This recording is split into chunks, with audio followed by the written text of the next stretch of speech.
Friends Technos 2139 అందరికి స్వాగతం. Date వచ్చేసరికి మార్చి 26, 2026. టైం వచ్చేసరికి 4 PM అవుతుంది. ఇప్పటి వరకు నా న్యూస్ అయితే ఇవి. ఫస్ట్ వచ్చేసరికి శాంసంగ్ నుంచి శాంసంగ్ ఫోల్డబుల్ ఫోన్స్ 2 రాబోతున్నాయి సార్ రూమర్స్ ప్రకారం అయితే. G Fold 8 and G Fold 8 wide అని చెప్పేసి 2 ఫోన్స్ అయితే వస్తున్నాయి. ఇప్పుడు కొన్ని ఫొటోస్ బయటకు వచ్చినాయి, రెండర్ ఇమేజెస్ ఇవి. అండ్ ఫోన్ చూడడానికి ఒక బుక్ లాగా ఉంటుంది అనమాట. బుక్ టైప్ లో మీరు ఓపెన్ చేయొచ్చు, వైడ్ ఉంటుంది మీరు ఓపెన్ చేస్తే డిస్ప్లే. అండ్ దీనిలో కొన్ని చేంజెస్ చేస్తున్నారు. అంటే మీకు నార్మల్ G Fold 8 లో ఉండే ఫీచర్స్ దీనిలో అయితే ఉండవు. ఫస్ట్ ఒక కెమెరా మిస్ అవుతుంది, బ్యాక్ సైడ్ 2 కెమెరాస్ ఉండబోతున్నాయి. టెలిఫోటో లెన్స్ అయితే ఉండవు, మెయిన్ కెమెరా ఉంటుంది, వైడ్ యాంగిల్ కెమెరా ఉంటుంది. అండ్ ఇంకొక చేంజ్ వచ్చేసరికి థిక్నెస్ పెరుగుతుంది. ఇది 4.9 mm థిన్ ఉంటుంది. G Fold 8 వచ్చేసరికి 3.9 mm థిన్ ఉంటుంది. ఎందుకు దీని థిక్నెస్ పెరుగుతుందంటే చాలా మంది మిస్ అయిన ఫీచర్ G Fold 7 లో S Pen సపోర్ట్ తీసేశారు. ఫోన్ స్లిమ్ చేయడానికి డిజిటైజర్ లేయర్ తీసేసి చాలా స్లిమ్ చేస్తారు G Fold 7 ని. S Pen సపోర్ట్ లేదు.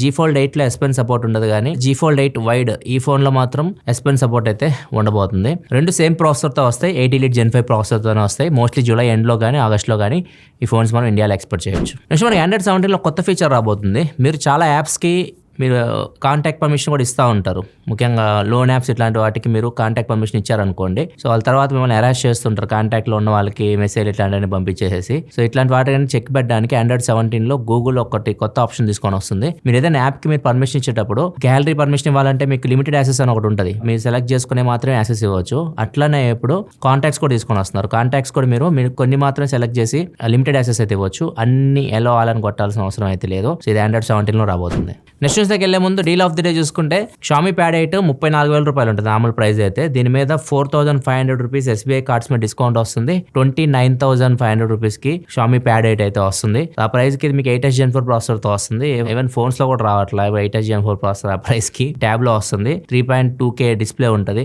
అండ్ 9,200 mAh బ్యాటరీ ఉంటుంది. LCD డిస్ప్లే అనేది, AMOLED అయితే కాదు. ఇది మంచి ట్యాబ్, 30,000 రూపాయలు. ఒకవేళ మీరు ట్యాబ్ కోసం చూస్తుంటే మాత్రం ఇది మంచి డీల్ లో వస్తుంది. ఒకవేళ మీకు SBI కార్డ్స్ ఉన్నాయి అమెజాన్ లో మీరు చెక్ చేస్తే 29,499 రూపీస్ వస్తుంది. దీంతో పాటు లెనోవోది ఒకటి 27 ఇంచ్ మానిటర్, ఇది IPS మానిటర్ AMD ఫ్రీసింగ్ తో వస్తుంది. నార్మల్ గా ఇది ఎట్లాంటి బ్యాంక్ ఆఫర్ లేకుండా 9,459 రూపాయలకి వస్తుంది. 709 రూపాయలు యాక్సిస్ బ్యాంక్ మీద డిస్కౌంట్ వస్తుంది. 8,749 రూపాయలకి ఈ మానిటర్ అయితే వస్తుంది. ఒకవేళ డీల్స్ మీరు చెక్ చేయాలనుకుంటే కింద డిస్క్రిప్షన్ లింక్స్ ఉంటాయి, అక్కడ నుంచి మీరు చెక్ చేయొచ్చు. నెక్స్ట్ డీసీఎస్ చెప్తున్న ప్రకారం చూసుకుంటే రీసెంట్ గా Xiaomi 17 Ultra మీరు చూస్తే దానిలో టెక్నాలజీ మీకు చాలా సార్లు కూడా చెప్పాను, ఆ వీడియో కూడా చూస్తే మీకు అర్థమైపోతుంది. దాని కెమెరాలో మీకు ఒక టెక్నాలజీ ఉంటుంది, లోఫిక్ టెక్నాలజీ అని ఉంటుంది. చాలా బాగుంటుంది. ముఖ్యంగా లో లైట్ లో కానివ్వండి, మరి బ్రైట్ ఏరియాస్ లో కానీ మీరు ఏమైనా తీస్తున్నారు అనుకోండి, మీకు పర్ఫెక్ట్ ఉంటుంది, బ్యాలెన్స్ ఉంటుంది. డార్క్ ఏరియాస్ కానివ్వండి, ఓవర్ ఎక్స్పోజ్ ఏరియాస్ కానివ్వండి, మొత్తం కంబైన్ అయ్యి మీకు నీట్ గా వీడియో అయితే వస్తుంది. కొన్ని వీడియో శాంపుల్స్ కూడా చూపించి iPhone 17 Pro Max లో Xiaomi 17 Ultra కంపేర్ చేస్తే. ఇప్పుడు ఈ టెక్నాలజీని అన్ని బ్రాండ్స్ అడాప్ట్ చేసుకోబోతున్నాయి. ప్రతి బ్రాండ్ లో ఇదైతే చూడబోతున్నాం.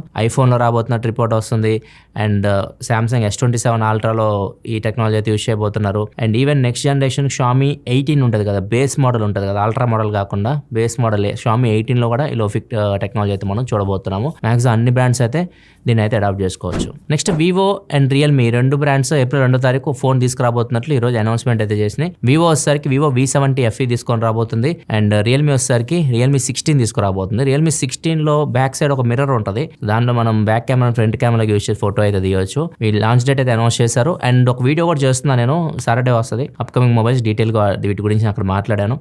ఏప్రిల్ ఏమేమి మొబైల్స్ రాబోతున్నాయి మీరు సాటర్డే వీడియోలో చూడొచ్చు. Next Oppo K14 turbo pro రెండు ఫోన్స్ మనం చూసాం ఇంత ముందు. గేమింగ్ కోసం తీసుకొని వచ్చారు, ఫిజికల్ ఫ్యాన్ కూడా ఉంటుంది వీటిలో. ఈ ఫోన్స్ అయితే మంచి ఫోన్స్, ఒప్పో తీసుకొచ్చి వాటి లాస్ట్ ఇయర్ తెచ్చి వాటి కొద్దిగా నాకు బాగా అనిపించినాయి. అండ్ వీటి సక్సెసర్స్ రాబోతున్నాయి. K15 టర్బో ప్రో అని రెండు ఫోన్స్ అయితే వస్తాయి అండ్ దీనిలో కూడా ఫిజికల్ ఫ్యాన్ ఇవన్నీ ఉంటాయి. దీన్ని టీజింగ్ మొదలు పెట్టారు.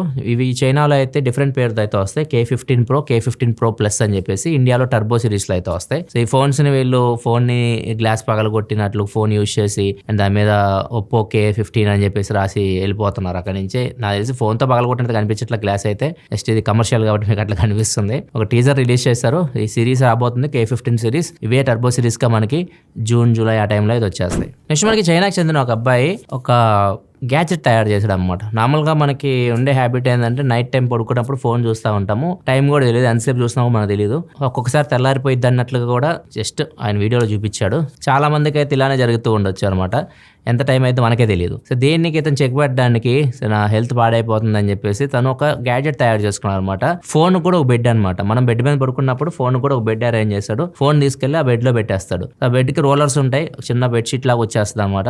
బెడ్షీట్ వచ్చేసిన తర్వాత ఫోన్ పడుకుంటది, ఒక టైమర్ సెట్ చేస్తాడు. ఫోన్ పడుకోవడం జస్ట్ టైమర్ సెట్ చేస్తాడంటే దీనివల్ల ఏం జరిగిద్దంటే ఫోన్ ని మనం ఆ టైం అయ్యే వరకు బయట తీయడానికి అయితే ఉండదు. టైం ఫినిష్ అయిన తర్వాతే ఫోన్ బయటకు వస్తుంది. ఫోన్ బయటకు రావడానికి ట్రై చేస్తే క్లాత్ ఉంటుంది కదా, ఆయన క్లాత్ ఒక దుప్పట్లా పెట్టాడు కదా దానికి, అదైతే ఆపుతుంది. మరి డౌట్ రావచ్చు ఇప్పుడు, ఆ టైంలో మనకు ఫోన్ వస్తే ఎలా లిఫ్ట్ చేయాలి, అర్జెంట్ అయితే ఎలా అంటే అక్కడ కూడా ఒక సొల్యూషన్ అయితే ఇచ్చాడు అనమాట. దానికి ఒక చిన్న బొక్క పెట్టాడు ఆ క్లాత్ కి, ఆ బెడ్షీట్ కి. అక్కడి నుంచి మనం ఫోన్ లిఫ్ట్ చేసి మాట్లాడవచ్చు. ఇట్లా తన ఫోన్ కి ఒక బెడ్ తయారు చేశాడు. అండ్ దీనిలో వైర్లెస్ ఛార్జింగ్ కూడా ఉంటుంది. ఫోన్ లోపల పెట్టినప్పుడు వైర్లెస్ ఛార్జింగ్ అవుతూ ఉంటుంది. కింద ఫ్యాన్స్ ఉంటాయి, ఫోన్ హీట్ అవ్వకుండా కూల్ గా ఉంచడానికి. మొత్తం సెటప్ అంతా చేసుకొని దీన్ని యూజ్ చేస్తున్నాడు. దీనిలో ఇంకో ట్విస్ట్ ఏంటంటే దీన్ని సెన్సార్స్ ని ఇతని బెడ్ కూడా కనెక్ట్ చేశాడు. ఒకవేళ ఆయన సెట్ చేసిన టైంకి ఫోన్ కానీ దాని బెడ్ లో లేకపోతే, ఫోన్ బెడ్ చేశాడు కదా, దాని బెడ్ లో లేకుండా ఇతని చేతిలో ఉందనుకోండి, ఇతని బెడ్ పైకి లెగుస్తుంది. ఇట్లా అతను పడుకోనివ్వదు.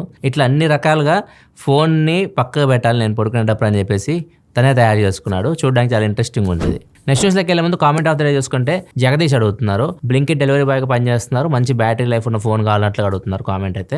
మీకు మంచి బ్యాటరీ కావాలి అంటే మాత్రం 25,000 దాకా వెళ్ళగలిగితే రియల్మీ P4 పవర్ వస్తుంది, 10,000 mAh బ్యాటరీతో వస్తుంది. లేదు బడ్జెట్ తక్కువ ఉంది, 15,000-16,000 కావాలంటే నార్జో 90 ఉంది, రియల్మీ నార్జో 90 7,000 mAh బ్యాటరీతో అయితే వస్తుంది. అది కూడా బాగానే ఉంటుంది 16,000కి. నెక్స్ట్ మనకి కాలిఫోర్నియాలో ఒక లేడీ పేరు వచ్చేసరికి కేలీ, ఏమో పేరు, 2020లో కేసు వేసింది. ఎవరి మీద వేసిందంటే యూట్యూబ్ అంటే గూగుల్ మీద అండ్ మెటా మీద, ఇన్స్టాగ్రామ్ ఇవన్నీ ఉంటాయి కదా, సో వీటిని అడిక్ట్ అయిపోయాను, ఇవి చూస్తూ ఉన్నాను, అవి రికమెండేషన్లో వస్తూ ఉన్నాయి, చూస్తూనే ఉన్నాను. దీనివల్ల నాకు మెంటల్ హెల్త్ డిస్టర్బ్ అయిపోయింది, ఇంకా యాంగ్జైటీ, డిప్రెషన్, సెల్ఫ్ హార్మ్ చేసుకోవాలన్న థాట్స్ ఇలాంటివన్నీ వస్తున్నాయి. అందుకని చెప్పేసి కేసు వేసింది. నష్టపరిహారం చెల్లించాలి నాకు అని చెప్పేసి వేసింది. దగ్గర $6 million చెల్లించమని చెప్పేసి జ్యూరీ తీర్పు కూడా ఇచ్చింది. దీన్ని వీళ్ళు అంగీకరించలేదు, గూగుల్ కానీ మెటా కానీ అంగీకరించలేదు. డబ్బులు ఎలా ఇస్తామో మేము వాళ్ళని చూడమని చెప్పట్లేదు, వాళ్ళు లిమిట్ చేసుకోవాలి టైం. వాళ్ళకి మేము ఎంటర్టైన్మెంట్ ఇస్తున్నాము, వాళ్ళకి నచ్చబట్టి వాళ్ళు చూస్తూ ఉన్నారు, వాళ్ళే ఆలోచించుకోవాలి, మేము బలవంత పెట్టట్లేదు. ఎంత టైం చూడాలి ఎంత టైం చూడకూడదు అన్నీ వాళ్ళు చూసుకోవాల్సింది. ఇప్పుడు ఒకరికి ఇచ్చామని కూడా అందరూ వస్తారు. ఇప్పుడు $6 million ఒకరికి ఇచ్చారని ప్రతి ఒక్కరికి మేము కూడా యాంగ్జైటీ, డిప్రెషన్ అని చెప్పేసి ప్రతి ఒక్కళ్ళు వచ్చేస్తారు, అందరికి పే చేయలేరు కదా వీళ్ళు. అందుకని చెప్పేసి మేము హైకోర్టుకి వెళ్తాము, అంటే జ్యూరీ అంటే చిన్న కోర్టు లాగా అనమాట, నెక్స్ట్ లెవెల్కి వెళ్తాం అన్నట్లుగా వీళ్ళైతే వాదిస్తున్నారు. నెక్స్ట్ రాక్ స్టార్ గేమ్స్ అంటే మనకు గుర్తొచ్చే GTA 6 కోసం ఎంతమంది వెయిట్ చేస్తున్నారో తెలిసిందే. November 19th అని చెప్పేసి ఒక లాంచ్ డేట్ ఇచ్చారు, కానీ అంటే రిలీజ్ డేట్, లాంచ్ డేట్ కాదు రిలీజ్ డేట్. ఆ డేట్కి మళ్ళీ వస్తుందో రాదో, ఆడికి వచ్చాక మళ్ళీ పోస్ట్ పోన్ చేస్తారేమో, అందరు భయపడుతున్నారు. ఇప్పుడు బెంగళూరులో వీళ్ళు జాబ్స్ ఇస్తున్నారు. రాక్ స్టార్ గేమ్స్ లో మీరు ఒకవేళ జాబ్ చేయాలనుకుంటే మీకు కింద లింక్ ప్రొవైడ్ చేస్తే అప్లికేషన్, అక్కడ నుంచి మీరు పెట్టుకోవచ్చు. వీళ్ళు పెద్ద క్వాలిఫికేషన్ కూడా ఏం అడగట్లేదు, జస్ట్ పీసీ ఎక్స్పీరియన్స్ ఉండాలి, గేమింగ్ ఎక్స్పీరియన్స్ ఉండాలి, గేమ్ లో బగ్స్ ని మీరు ఐడెంటిఫై చేయగలగాలి, ఇట్లా ఉన్నాయి. అండ్ దాంతోపాటు ఇంగ్లీష్ మీరు ఫ్లూయెంట్ గా మాట్లాడాలి, అండ్ ఇంగ్లీష్ లో మీకు అవగాహన మొత్తం ఇంగ్లీష్ వచ్చి ఉండాలి. మీకు పెద్దగా డిగ్రీస్ వీటి గురించి కూడా ఏమీ అడగలేదు. ఒకవేళ మీరు అప్లై చేయాలని అప్లై చేసుకోవచ్చు. దీనికి ఇంటర్వ్యూస్ కూడా ఉంటాయి, బెంగళూరు వెళ్ళాల్సి వస్తుంది. బెంగళూరులో April 18th ఇంటర్వ్యూస్ అయితే ఉంటాయి. ఒకవేళ సెలెక్ట్ అయ్యారు అనుకోండి, మేబీ బీటా టెస్టింగ్ కి GTA 6 ఇవ్వచ్చు వీళ్ళకి. గేమ్ టెస్ట్ చేసి ఏమైనా బగ్స్ ఇలాంటివి ఉంటే ఐడెంటిఫై చేయాల్సి వస్తుంది అనుకుంటా. సో నాకు తెలిసి ఎలా ఉంది వీళ్ళ థీమ్ అయితే. వాళ్ళు అప్లై చేయాలనుకుంటే డిస్క్రిప్షన్ లింక్ ఉంటుంది, చెక్ చేయండి. Next central consumer protection authority వాళ్ళు ఒక పోస్ట్ అయితే పెట్టారు. చాలా మంది హోటల్స్కి వెళ్ళామనుకోండి, ఇప్పుడు మనం గ్యాస్ ఛార్జ్ అని సపరేట్ వసూలు చేస్తున్నారు, $50 అని చెప్పి ఇట్లా గ్యాస్ అని చెప్పేసి చేస్తున్నారు. ఇలా చేయకూడదు, ఇట్లా మీరు సపరేట్గా యాడ్ చేస్తే మాత్రం చర్యలు తీసుకోవాల్సి ఉంటుంది అన్నట్లుగా చెప్పారు. మీరు సపరేట్గా యాడ్ చేయడం కంటే నాకు తెలిసి వీళ్ళు ఇప్పుడు ఏం చేస్తారంటే మెయిన్ దానిలోనే వేసేస్తారు. ఫుడ్ ఐటమ్ $100 అనుకోండి, గ్యాస్ ఛార్జ్ సపరేట్గా $50 అని కాకుండా $150 ఫుడ్ ఐటమ్కి వేసేస్తారు, ప్రాబ్లమ్ సాల్వ్. నెక్స్ట్ మనకి లండన్లో ఉడతలు సిగరెట్లు తాగుతున్నాయి. సిగరెట్లు అంటే వేప్స్ అంటారు వీటిని అక్కడ స్టైలిష్ కాలుస్తూ ఉంటారు. వీటిని తాగేసి ఎక్కడ పడితే అక్కడ పడేస్తూ ఉన్నారు. అవి ఉడతలు తాగుతున్నాయి వెళ్ళి, మిగిలిన కొంచెం ఏమైనా మిగిలితే వాటిలో ఉడతలు వెళ్ళి వాటిని స్మెల్ చేయడం, తాగడం ఇలా అయితే చేస్తున్నాయి. డేంజరస్ అనమాట ఇవి. అండ్ దీని మీద చాలా మంది వ్యతిరేకత వ్యక్తం చేశారు. ఉడతలు కూడా ఇలా తాగుతున్నాయి, అవి కూడా బానిస అయిపోతున్నాయి వీటికి అన్నట్లుగా. సో యాక్చువల్గా ఏం జరుగుతుందంటే వేప్స్ అనేవి డిఫరెంట్ ఫ్లేవర్స్ లో ఉంటాయి అనమాట. ఫ్రూట్ ఫ్లేవర్, స్ట్రాబెరీ కానివ్వండి, మ్యాంగో అని రకరకాలుగా మీకు ఏ ఫ్లేవర్ అయితే ఇచ్చినదో ఆ ఫ్లేవర్ లో మీకు దొరుకుతాయి. అవి ఉడతలు ఎందుకు వెళ్తున్నాయి వాటి దగ్గరికి, ఆ ఫ్లేవర్ స్మెల్ వస్తుంటాయి కదా. ఇప్పుడు స్ట్రాబెరీ స్మెల్ వచ్చింది కాబట్టి అది వెళ్ళిపోయి అది తీసుకొని అది తినడానికి తాగడానికి ట్రై చేస్తూ ఉంటుంది. అంతమించి అవి సిగరెట్లు అయితే తాగట్లేదు. ఇక్కడ రిక్వెస్ట్ ఏంటంటే వాళ్ళకి ఇవి ఎక్కడ పడితే అక్కడ పడేయకండి. బయట రోడ్ల మీద పడేస్తే ఖచ్చితంగా వచ్చి తీసుకెళ్ళి వాటికి కూడా ప్రాబ్లం క్రియేట్ చేసుకుంటున్నాయి. నెక్స్ట్ మనకి ఇటలీ ఫస్ట్ అని చెప్పొచ్చు. పెట్స్కి సిక్ లీవ్ ఇస్తున్నాను. పెట్స్ ఉన్న వాళ్ళకి, పెట్ ఉంది మనకి, దానికి ఏమన్నా ఆరోగ్యం బాగలేదు, దాన్ని హాస్పిటల్ తీసుకెళ్లాలంటే మనకి లీవ్ ఇస్తారనమాట కంపెనీలో. వెళ్ళి మనం దాన్ని హాస్పిటల్కి తీసుకెళ్ళొచ్చు. ఇది ఫస్ట్ ఇటలీలో జరుగుతుంది. ఇది ఇప్పుడు వరకు న్యూస్ అయితే. రేపు టెక్ న్యూస్ అయితే ఉండదు. రేపు శ్రీరామనవమి కాబట్టి ఆఫీస్ క్లోజ్ ఉంటుంది. అందరికీ ఇప్పుడే చెప్తున్నాను, శ్రీరామనవమి శుభాకాంక్షలు. రేపు టెక్ న్యూస్ ప్లేస్లో అండర్ 20K వీడియో అయితే వస్తుంది. చాలామంది అడిగారు 20,000 రూపాయల లోపు మొబైల్స్ గురించి. ఆ వీడియో అయితే రేపు మన ఛానల్లో అయితే వస్తుంది. ఎల్లుండి అప్కమింగ్ మొబైల్స్ అయితే వస్తుంది. మళ్ళీ మనం మండే టెక్ న్యూస్లో కదా, సెలవు. బాయ్.